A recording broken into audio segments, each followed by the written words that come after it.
नदिया नरवा चरण पखारही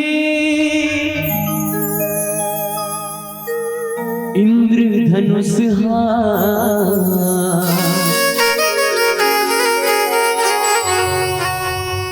आभा बगराही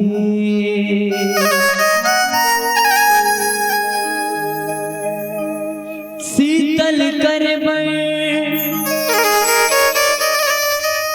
चंदा देखत है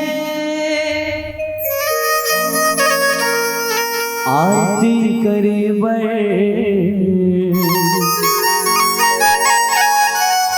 सूरज उवत है सिया राम से लगा के प्रेम तो राम गीत बुलावत है।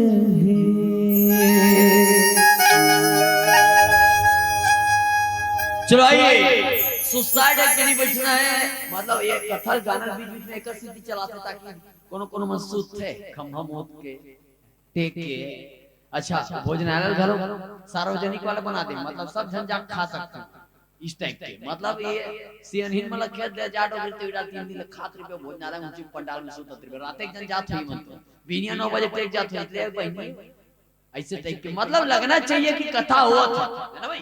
चलिए प्रेम से बोला जरा रामचंद्र भगवान की, और हाथ उठा उठा मीठा मीठा भक्ति भजन के साथ कहने का आल उठ के आ मोरे राम, आल उठ के आ मोरे राम, तुला मोरे गीत बोला है। आल उठ के आ मोरे राम, तुला मोरे गीत बोला है। मोर सुन परे संगी, मोर सुन परे संगी, तुला मोरे गीत बोलावत है, तुला मोरे गीत बोलावत है। आल उठ के आ मोरे राम,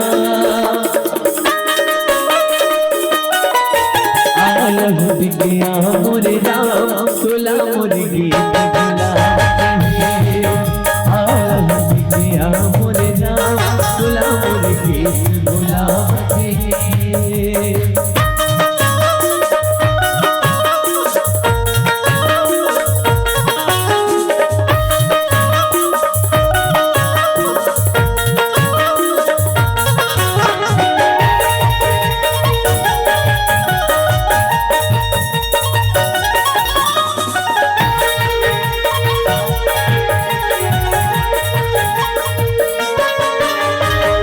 नदिया नरवा चरण पखारही इंद्रधनुष आभा बगराही।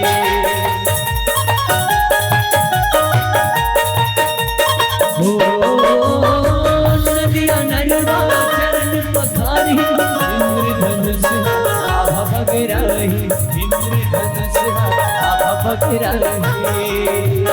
सिया राम से लगा के प्रेम, से लगा के प्रेम, तोला मोर गीत बुलावत है। आल उठ के आ मोरे राम, मोर गीत बुलावत है।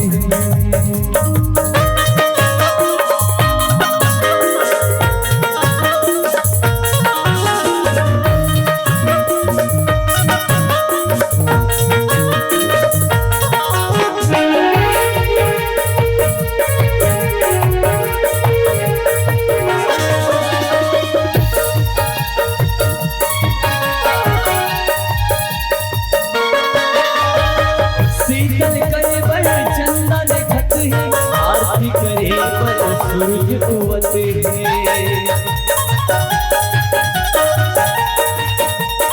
ओ शीतल करे बड़ चंदा देखत है, आरती करे बड़ सूरज उवत है, आरती करे बड़ सूरज उवत है।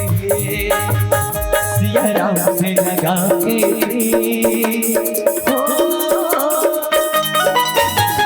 झरना गावत है, तोला मोर गीत बुलावत है। आल उठ के आ मोरे राम, तोला मोर गीत बुलावत